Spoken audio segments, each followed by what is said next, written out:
Thank you, Mr. Chairman. I've been very surprised, actually, that the other side of the aisle seems to have focused on the uninsured rate, Medicaid expansion, other things that really haven't been relevant, I don't think, to the oversight of today's hearing. I think it's our duty to provide that oversight because billions of dollars have been spent and are at stake.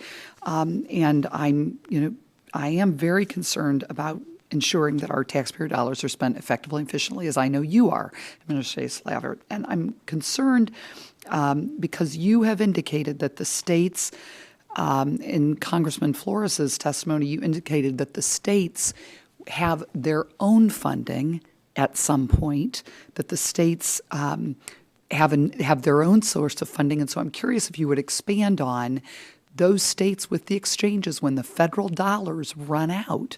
What is the source of funding you are referring to? Sure. Thank you for the question.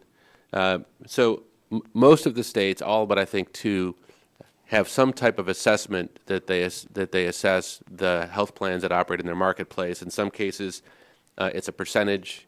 In some cases, it's a percentage plus a flat fee. And in some cases, it's based on how many members are enrolled. There are a few states that fund it directly out of state budget as well. And because there are all of these different mechanisms and different ways states have decided to fund it, what confidence do you have that the different methods they have all chosen will be adequate so that the states will not be coming back to the federal government for more funding?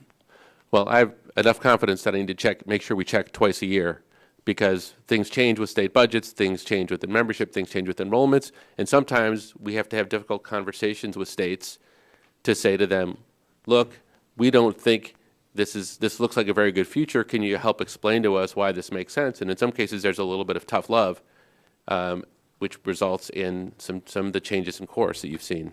Can you give us an idea how many tough love discussions are you having? Well, an example of a tough love conversation might be Hawaii, which has been was in the process last year of trying to decide whether or not what was the best course for themselves, and we had conversations where we laid out the numbers for them, and I think that made that decision to come to the federal exchange. But how many states are you actually having discussions with about self-sustaining going forward in the future?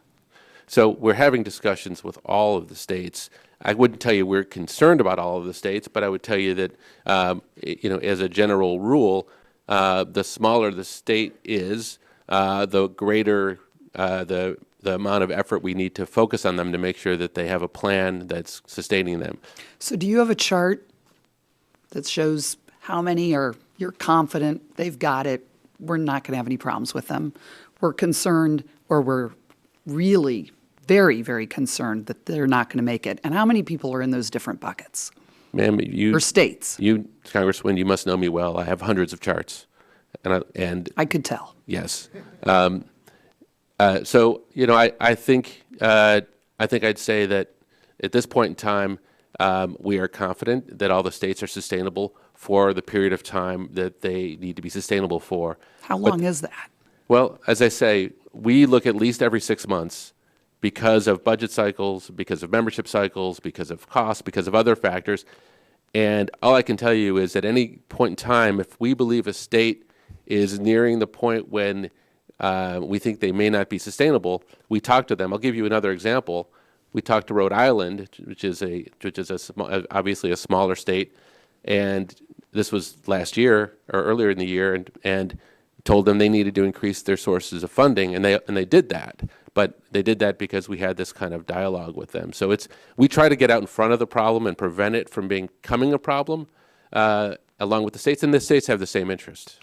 Well, I appreciate that, and I am very concerned about the sustainability, particularly if we're only doing it in 6-month increments. In my brief time remaining, United Health has recently announced that it may leave the exchanges for next year. Could you please comment upon your thoughts about this announcement, what that might do to the exchanges and impact the sustainability of state exchanges if United Health, which is in my district, pulls out from all of these different exchanges because it has has been a bad, quote, it was a bad decision for us, per United Health. So I'll tell you what, I won't comment on any one specific health plan. I think the majority of health plans that have made statements in the last few weeks have been very positive about their involvement in the exchanges. I think the vast majority of people in this at least 3 plan choices. We have hundreds of insurers with thousands of plans, and at any given time there's going to be people entering the market and people exiting the market. Some will have good strategies, some will have not so good strategies.